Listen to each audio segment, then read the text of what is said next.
ആറന്മുള വിമാനത്താവള പദ്ധതി പ്രദേശത്ത് ഡ്രോൺ പരിശോധനയുമായി മൗണ്ട് സിയോൺ ഗ്രൂപ്പ്. ഡൽഹിയിൽ നിന്നുള്ള വിദഗ്ധ സംഘമാണ് പരിശോധന നടത്തിയത്. രണ്ടാം ഘട്ട ഡ്രോൺ സർവേ നടത്തുമെന്നും മൗണ്ട് സിയോൺ ഗ്രൂപ്പ് ഉടമ എബ്രഹാം കലമണ്ണിൽ പറഞ്ഞു. 90% നീർത്തടം എന്ന് കണ്ടെത്തിയതിന് പിന്നാലെ സുപ്രീം കോടതി അനുമതി നിഷേധിച്ച പദ്ധതിയാണ് ഇത്. വിവരങ്ങളുമായി ശ്രീരാജ് ബാബുവാണ് ചേരുന്നത്. ശ്രീരാജ, ഈ പദ്ധതിക്ക് വീണ്ടും ജീവൻ വെക്കുന്നത് പോലെയാണോ നിലവിൽ കാര്യങ്ങളുള്ളത്? ഇത് ആരുടെ ഇടപെടലാണ് നിലവിൽ ഈ ഘട്ടത്തിൽ ഉണ്ടായിരിക്കുന്നത്? ഈ പ്രത്യേകിച്ച് ഇവിടെ ഡ്രോൺ സർവേ ഒക്കെ നടക്കുന്നു എന്ന് പറയുമ്പോൾ നമുക്കറിയാം ഈ പദ്ധതി കോടതി ഇടപെടലിൻ്റെ ഒക്കെ ഭാഗമായി തന്നെയാണ് നിലവിൽ ഇതിന് അനുമതിയൊക്കെ പിൻവലിച്ചിരിക്കുന്നത്.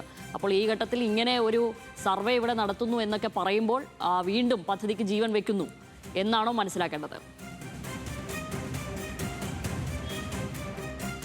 ഷാമിൽ, എന്തായാലും ആറന്മുള വിമാനത്താവള പദ്ധതി വീണ്ടും സജീവ ചർച്ചയിലേക്ക് വരികയാണ്. അത് യാഥാർത്ഥ്യമാക്കുന്നതിന് വേണ്ടി അത് ഡ്രോൺ സർവേ ഉൾപ്പെടെ നടത്തിയിട്ടുണ്ട്. 1000 ഏക്കർ ഭൂമി അവിടെ നിന്നും കണ്ടെത്തുക എന്ന ഉദ്ദേശത്തോടു കൂടിയാണ് ഈ ഡ്രോൺ സർവേ നടത്തിയത്. മാത്രമല്ല, ഏതെങ്കിലും തരത്തിൽ അത് പാരിസ്ഥിതികമായി ഏതെങ്കിലും തരത്തിൽ വലിയ രീതിയിലുള്ള പ്രശ്നം ഉണ്ടാക്കുമോ, അല്ലെങ്കിൽ ഈ ആറന്മുള ക്ഷേത്രവുമായി ബന്ധപ്പെട്ട് അതിൻ്റെ കൊടിമരവുമായി ബന്ധപ്പെട്ടെല്ലാം തന്നെ പലതരത്തിലുള്ള വിവാദങ്ങൾ ഉണ്ടായിരുന്നു. അതിനെ ഏതെങ്കിലും തരത്തിൽ ബാധിക്കുമോ എന്നടക്കമുള്ള കാര്യങ്ങളിൽ ഒരു വ്യക്തത വരുത്തുന്നതിന് വേണ്ടിയിട്ടാണ് ഒരു ഡ്രോൺ സർവേ നടത്തിയിട്ടുള്ളത്. എന്തായാലും മൗണ്ട് സിയോൺ ഗ്രൂപ്പിന്റെ ചെയർമാനായിട്ടുള്ള എബ്രഹാം കലമണ്ണിലുണ്ട്.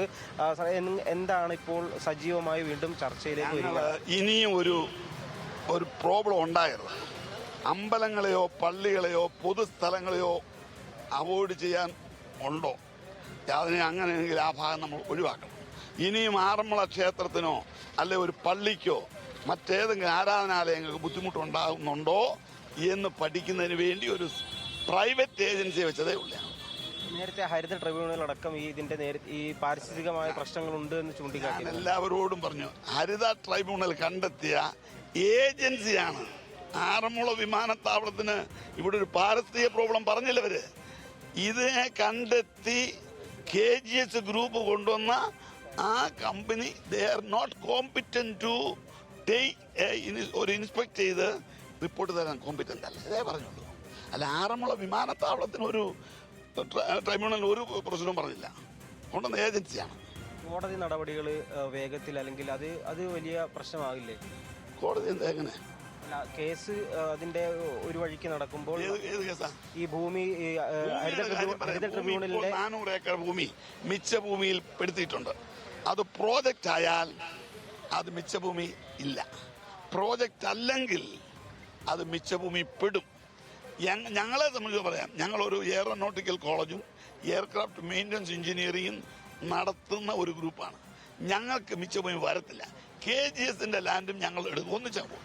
അപ്പോൾ അത് ആ പ്രോബ്ലം ഉണ്ടാകത്തില്ല. രണ്ടാമത് ഹരിത ട്രിബ്യൂണൽ പരിശോധന നടത്തിയപ്പോൾ പരിസ്ഥിതിലോല പ്രദേശമുണ്ട് കണ്ടെത്തി. കോടതിയും അതിനൊപ്പം അല്ലായിരുന്നു? ഇല്ല. അങ്ങനെ സാധ്യതാ പഠനമേ ഇല്ല. അവരും നോക്കിയത് ഈ ഏജൻസി കോമ്പിറ്റന്റ് ആണോ, അതൊറ്റ കാര്യം. രണ്ടാം ഘട്ട പരിശോധന അത് മാത്രമേ നോക്കുള്ളൂ. അല്ലാതെ രണ്ടാം ഘട്ട ഡ്രോൺ പരിശോധന ഉണ്ടാകും. നല്ല ഒരു യഥാർത്ഥമായി ഗവൺമെന്റിന്റെ DGCAയുടെ അപ്രൂവലോട് കൂടിയുള്ള ഗവൺമെന്റ് ഡ്രോൺ കൊണ്ട് അവർ വന്ന് സാധ്യത പഠനം. കാരണം നമുക്ക് ഇനിയും മണ്ടത്തരമൊന്നും പറ്റാൻ പറ്റില്ല. കഴിഞ്ഞ പ്രാവശ്യം പറ്റിയതൊക്കെ വെറുതെ ഞങ്ങളും അത് അത്രയും എക്സ്പീരിയൻസ്ഡ് അല്ലായിരുന്നല്ലോ. സർക്കാർ മാറി പുതിയ സർക്കാർ ഇതിന് അനുകൂലമായിട്ടുള്ളൊരു നിലപാടായിരിക്കുമോ സ്വീകരിക്കുക? 101%. ഇവിടുത്തെ 4 MLA-മാരും MP, 5ാമത്തെ MLA കോന്നി MLA പോലും പറഞ്ഞു ആറന്മുള വിമാനത്താവളം വരുന്നതിന് ഞാനെതിരല്ല. കുമാർ എന്നോട് പറഞ്ഞതാ മോനെ, ഞങ്ങൾ ഇതിന് തയ്യാറാണ്. എയർപോർട്ട് വരട്ടെ, അത് കോന്നിയിലാട്ട് കൊടുമണ്ണാട്ട് എവിടെയുമാട്ട്, പക്ഷേ ആറന്മുള ഈസ് ആപ്റ്റ് പ്ലേസ്. സ്ഥലം MLA അബിൻ വർക്കിയും MP ആന്റോ ആന്റണിയൊക്കെ ഇതുമായിട്ട് സഹകരിച്ച് തരാം. അവരുടെ ഇലക്ഷനിലെ അവരുടെ മാനിഫെസ്റ്റോയിൽ പറഞ്ഞിരിക്കുന്നത് ആറന്മുള വിമാനത്താവളമുണ്ട്. ആന്റോ ആന്റണി ആറന്മുള വിമാനത്താവളത്തിന് വേണ്ടി നിൽക്കുകയാണ്. കോൺഗ്രസിന്റെ മുൻ നിലപാട് അതേ രീതിയിൽ തുടരും. ഉമ്മൻചാണ്ടി സർക്കാർ കൊണ്ടുവന്ന അതേ രീതിയിൽ നമ്മുടെ VD സതീശനും മുന്നോട്ട് പോകും. എന്തായാലും പദ്ധതി യാഥാർത്ഥ്യമാകുമെന്ന പ്രതീക്ഷയിലാണ് മൗണ്ട് സിയോൺ ചെയർമാൻ എബ്രഹാം കലമണ്ണിലുള്ളത്. അതിനു വേണ്ടിയിട്ടുള്ള പരിശോധനയായിരുന്നു ഡ്രോൺ പരിശോധന. ആദ്യഘട്ടം പരിശോധന പൂർത്തിയാക്കി, രണ്ടാം ഘട്ട പരിശോധന ഉണ്ടാകുമെന്നാണ് അദ്ദേഹം പറയുന്നത്. പ്രധാനമായും ഇത്തരത്തിൽ പാരിസ്ഥിതികമായി ഏതെങ്കിലും തരത്തിലുള്ള ആഘാതങ്ങൾ ഈ പ്രദേശത്തിന് ഉണ്ടാകുമോ, അല്ലെങ്കിൽ ആറന്മുള ക്ഷേത്രവുമായി ബന്ധപ്പെട്ട് ആ സമരകാലത്ത് വലിയ തരത്തിലുള്ള പ്രക്ഷോഭം നടന്ന ഘട്ടത്തിൽ ഇത്തരത്തിൽ ആറന്മുള ക്ഷേത്രത്തിന്റെ കൊടിമരത്തിനടക്കം ആ ഭാഗമടക്കം സ്ഥലം വേണ്ടിവരുമെന്നടക്കമുള്ള കാര്യങ്ങൾ ആ ഘട്ടത്തിൽ പറഞ്ഞിരുന്നു.